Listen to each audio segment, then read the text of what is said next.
এবার দিন যত গড়াচ্ছে অন্তর্বর্তীকালীন সরকার তত বিপদে পড়তে যাচ্ছে। প্রিয় দর্শক, একেবারে ব্রেকিং সংবাদ। আওয়ামী লীগের উপর নিষেধাজ্ঞা প্রত্যাহার সহ 12টি সুপারিশ 6 মানবাধিকার সংস্থার। এবার কপাল খুলে যাচ্ছে আওয়ামী লীগের, এবার কপাল খুলে যাচ্ছে শেখ হাসিনার, নিঃসন্দেহেই বলা যায়। প্রিয় দর্শক, আগেই আপনাদেরকে বলেছিলাম আওয়ামী লীগকে ছাড়া অন্তর্বর্তীকালীন সরকার কোনোভাবেই নির্বাচন করতে পারবে না।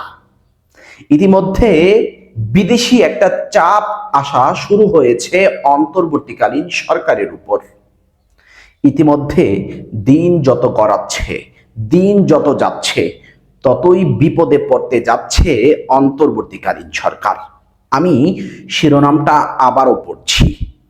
আওয়ামী লীগের উপর নিষেধাজ্ঞা প্রত্যাহার সহ 12 সুপারিশ 6 মানবাধিকার সংস্থার। চিন্তা করেছেন, হিউম্যান রাইট ওয়াচে প্রতিবেদন আকারে এসেছে। কঠিন বিপদে পড়তে যাচ্ছে অন্তর্বর্তীকালীন সরকার, কঠিন বিপাকে পড়তে যাচ্ছে অন্তর্বর্তীকালীন সরকার। আমি আগেই বলেছিলাম অন্তর্বর্তীকালীন সরকার যদি আওয়ামী লীগকে ছাড়া নির্বাচন দেয়, আওয়ামী লীগের কার্যক্রম যদি নিষেধাজ্ঞার মাধ্যমে তাদের কার্যক্রম ল অ্যান্ড অর্ডারের মাধ্যমে তাদের কার্যক্রম যদি স্থগিত রাখে, তাহলে অন্তর্বর্তীকালীন সরকার বেশ বিপদে পড়বে।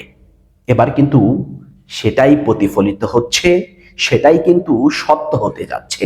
কারণ বিদেশি সংস্থাগুলো, পশ্চিমা দেশগুলো, যুক্তরাষ্ট্র এবং যুক্তরাজ্য এবং ইউরোপের বিভিন্ন দেশগুলো তারা চায় পৃথিবীর সব দেশেই গণতান্ত্রিক প্রতিষ্ঠা হোক। আপনি শেখ হাসিনাকে ফাঁসি দিতে পারেন, আওয়ামী লীগের যারা রাবক বোয়াল তাদেরকে আপনি ফাঁসি দিতে পারেন, কিন্তু পুরো দলের এক কার্যক্রম আপনি ল অ্যান্ড অর্ডারের মাধ্যমে নিষিদ্ধ করে রাখবেন, এটা তো মানবাধিকার লঙ্ঘন। প্রিয় দর্শক, এবার 12টি সুপারিশ করেছে অন্তর্বর্তীকালীন সরকারের উপর 6টি মানবাধিকার সংস্থা। সেখানে বলা হয়েছে সরাসরি আওয়ামী লীগের উপর নিষেধাজ্ঞা প্রত্যাহার করতে, অর্থাৎ মানবাধিকার সংস্থাগুলো অন্তর্বর্তীকালীন সরকারকে, অর্থাৎ ডক্টর মোহাম্মদ ইউনূসের সরকারকে, ডক্টর মোহাম্মদ ইউনূসকে সরাসরি বলছে আওয়ামী লীগের উপর নিষেধাজ্ঞা প্রত্যাহার করুন। জোর গলায় জোর দাবি জানিয়ে তারা বলছে। প্রিয় দর্শক, যাই হোক, কি বলেছে, খবরে কি প্রকাশ হয়েছে, খুবই গুরুত্বপূর্ণ, খুবই ইম্পর্টেন্ট। আমি আপনাকে রিকোয়েস্ট করব, পুরো ভিডিওটি আপনার জন্য খুবই গুরুত্বপূর্ণ। তাই আমি আপনাকে বলবো পুরো ভিডিওতে চোখ রাখবেন, পুরো ভিডিওটি না টেনে সম্পূর্ণ দেখবেন। খবরে বলা হচ্ছে, খবরের শিরোনাম হচ্ছে আওয়ামী লীগের উপর নিষেধাজ্ঞা প্রত্যাহার সহ 12 সুপারিশ 6 মানবাধিকার সংস্থার। আওয়ামী লীগের উপর নিষেধাজ্ঞা প্রত্যাহার সহ 12টি সুপারিশ আমলে নিতে প্রধান উপদেষ্টা ডক্টর মোহাম্মদ ইউনূসের প্রতি যৌথভাবে খোলা চিঠি দিয়েছে 12টি আন্তর্জাতিক মানবাধিকার বিষয়ক সংস্থা। চিন্তা করেছেন, আন্তর্জাতিক মানবাধিকার সংস্থা। ডক্টর মোহাম্মদ ইউনূস এবং অন্তর্বর্তীকালীন সরকার একটু বিপাকে পড়তে যাচ্ছে এবার। খবরে বলা হচ্ছে, সেই সাথে তারা অন্তর্বর্তীকালীন সরকারকে মৌলিক স্বাধীনতা পুনঃপ্রতিষ্ঠা, আইন সংস্কার শুরু করা এবং গুম ও অন্যান্য মানবাধিকার লঙ্ঘনের ঘটনার তদন্তের মতো গুরুত্বপূর্ণ পদক্ষেপের প্রশংসাও জানিয়েছে। দেখেন, একদিকে অন্তর্বর্তীকালীন সরকারের প্রশংসাও জানিয়েছে, অন্যদিকে আওয়ামী লীগের উপর যে নিষেধাজ্ঞা দিয়েছে ডক্টর মোহাম্মদ ইউনূসের সরকার একটা ল অ্যান্ড অর্ডারের মাধ্যমে, সেই নিষেধাজ্ঞাকে প্রত্যাহার করার জন্য তারা জোরালো দাবি জানিয়েছে। দেখেন, তারা কিন্তু একেবারে যৌক্তিক জিনিসটাই কিন্তু তুলে ধরেছে।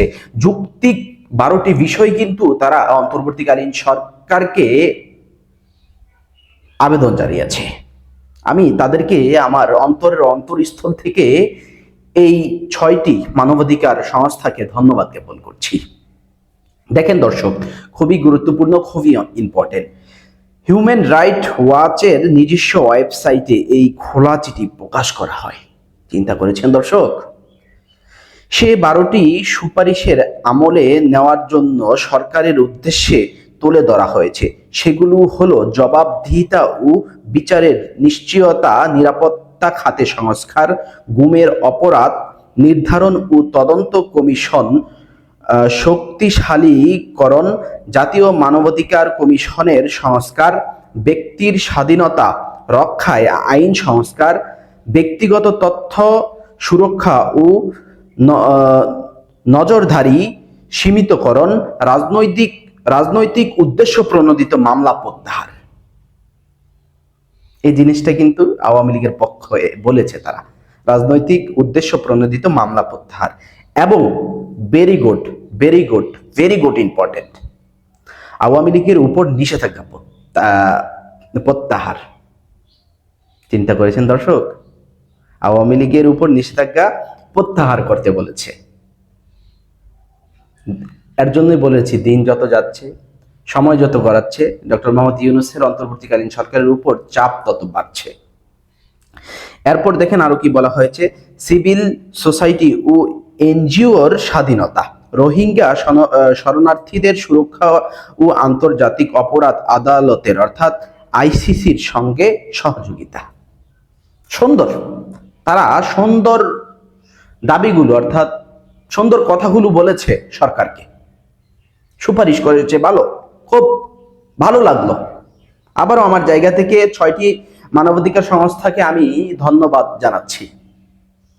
প্রিয় দর্শক, যারা প্রতিনিয়ত বলেন, যারা প্রতিনিয়ত স্বপ্ন দেখেন আওয়ামী লীগকে ছাড়া আপনারা নির্বাচন করে ফেলবেন, আওয়ামী লীগকে ছাড়া নির্বাচন করে আপনারা দেশে অবাধ সুষ্ঠু একটা নিরপেক্ষ নির্বাচন উপহার দিবেন, আসলে আপনারা বোকার স্বর্গে বসবাস করছেন, আসলে আপনারা বোকার রাজ্যে বসবাস করছেন। আরে ভাই, আওয়ামী লীগকে ছাড়া নির্বাচন করলে সেই নির্বাচনটা বিদেশিদের কাছে গ্রহণযোগ্যতা পাবে না, আন্তর্জাতিক মহলে সেই নির্বাচনটা গ্রহণযোগ্যতা পাবে না।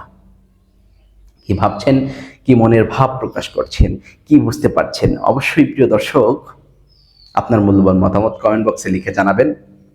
আর অবশ্যই আমাদের মাহবুব মিডিয়া এই চ্যানেলটি আমরা নতুন খুলেছি, অবশ্যই চ্যানেলটি সাবস্ক্রাইব করবেন। ধন্যবাদ।